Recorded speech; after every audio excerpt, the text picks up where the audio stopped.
Bonjour à tous. Aujourd'hui, on va faire un petit exercice sur les feuilles de calcul Excel et surtout voir comment rentrer des données dans Excel à partir des coordonnées de cellules.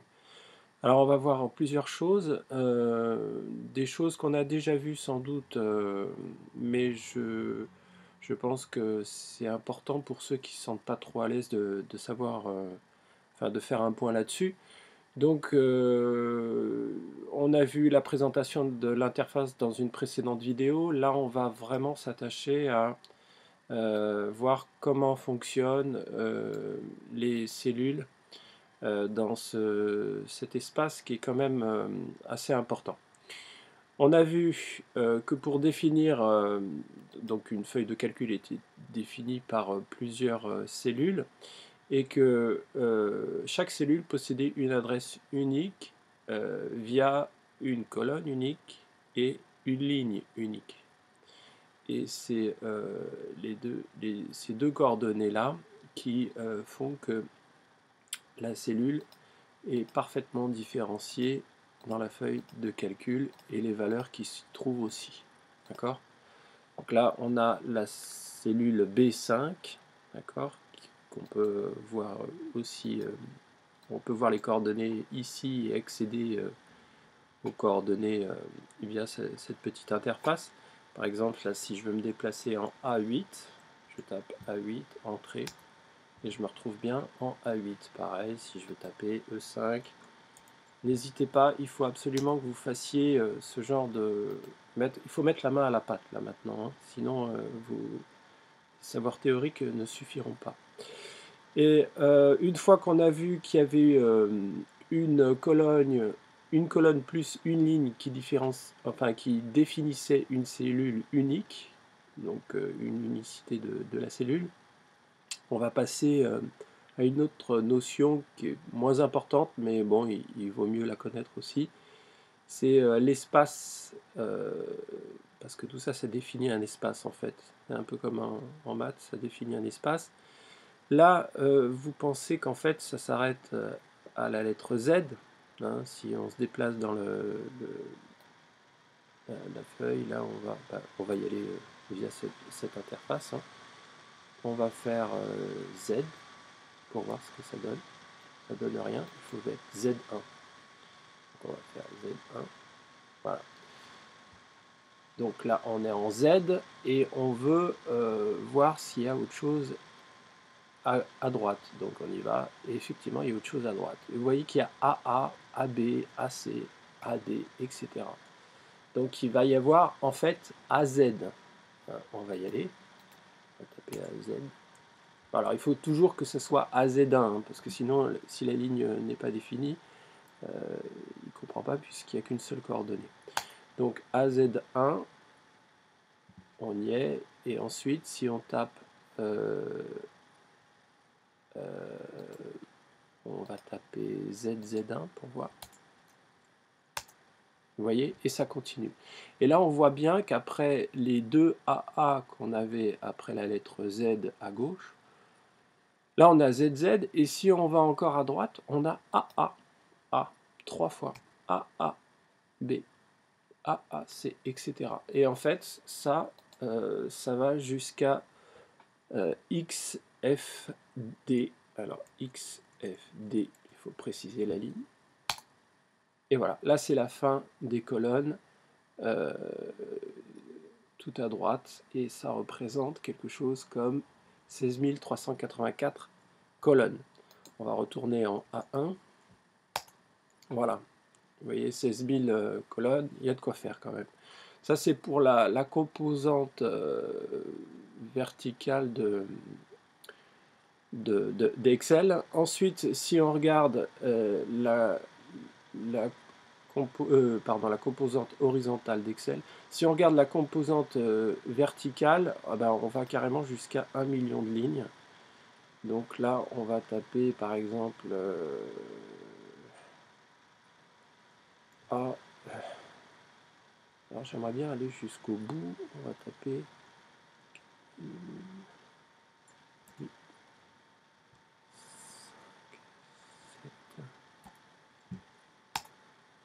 Voilà. Et là, si on se déplace, on est quand même à la ligne 1 million, 1 million et des brouettes. Et si on va jusqu'au bout, voilà, on voit matérialiser ici qu'on est arrivé tout en bas de la feuille de calcul.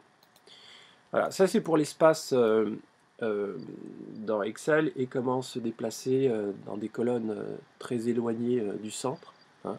Sachez aussi que ce petit triangle permet de de sélectionner toutes les cellules. Voilà. Donc si je veux que tout soit en gras, j'appuie là et vous voyez que toutes les cellules jusque à l'extrême droite et tout en bas seront en caractère gras. Évidemment là je vais annuler parce que c'était juste à titre informatif que je vous montrais ça. Ensuite il y a le déplacement interne dans les listes ou dans les tableaux. Là, en l'occurrence, ce sont que des listes. Hein. On verra la différence entre liste et tableau plus tard. Sachez que là, il n'y a pas beaucoup de lignes, hein, évidemment, mais si je veux me déplacer dans une liste et atteindre la ligne numéro 10, là, je vais tout simplement faire... Alors, vous voyez, l'icône change. Là, c'est l'icône sélection. Et là, c'est l'icône déplacement de cellules. Donc, si je clique sur le bord inférieur de la cellule H2, je vais arriver tout en bas. Voilà. Pareil, si je clique sur le bord supérieur de la cellule H11, je vais me déplacer tout en haut. Ok.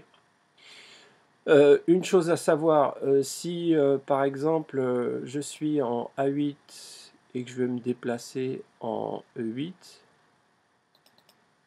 voilà, je ne vais pas arriver en E8, je vais arriver juste avant.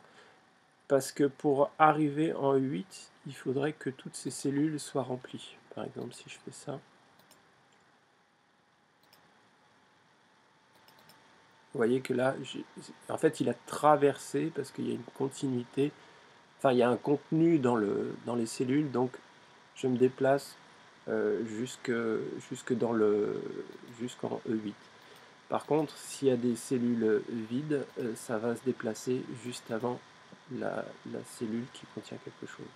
Voilà, ça c'est pour savoir comment, pareil ici, parce qu'il y a les trois petits points. C'est pour savoir comment se déplacer dans un listing sans utiliser les touches clavier, juste avec la souris. C'est une chose qui peut être importante aussi.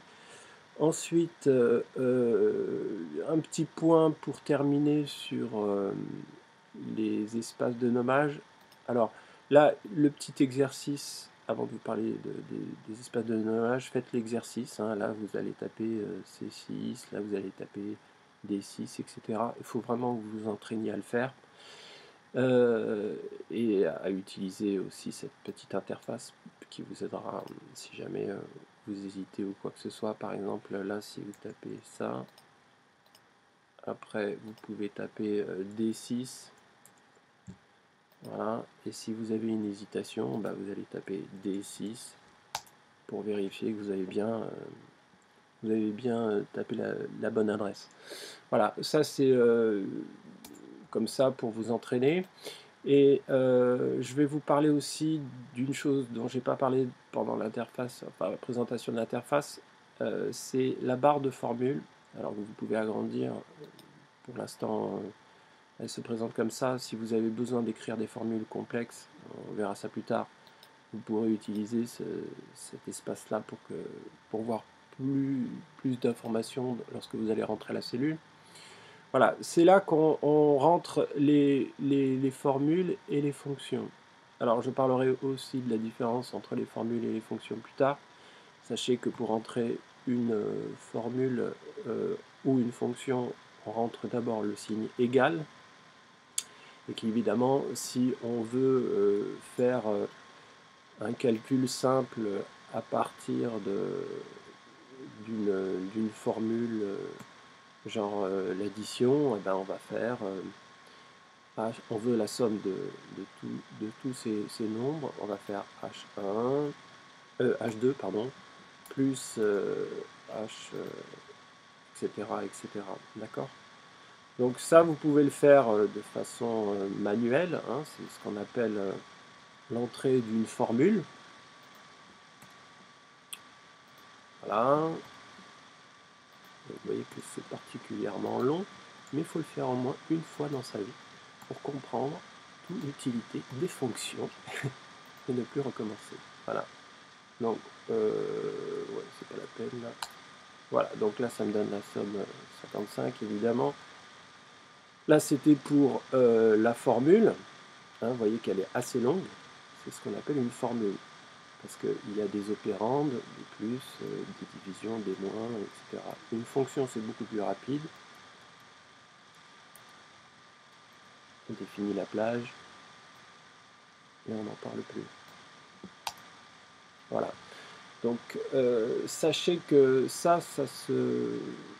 Bon, là la formule, la fonction, pardon, est assez simple, donc c'est pas la peine de déployer ce petit triangle-là. Et il y a aussi une aide aux fonctions, d'accord, que vous pouvez demander ici.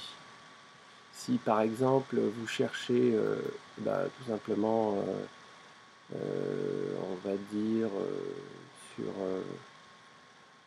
une fonction logique ou une fonction mathématique ou quoi, vous pouvez utiliser ici math et trigo, etc. Bon. Pour l'instant, vous n'allez pas utiliser beaucoup des fonctions complexes, hein, vous allez utiliser les fonctions de base, mais vous pouvez par exemple taper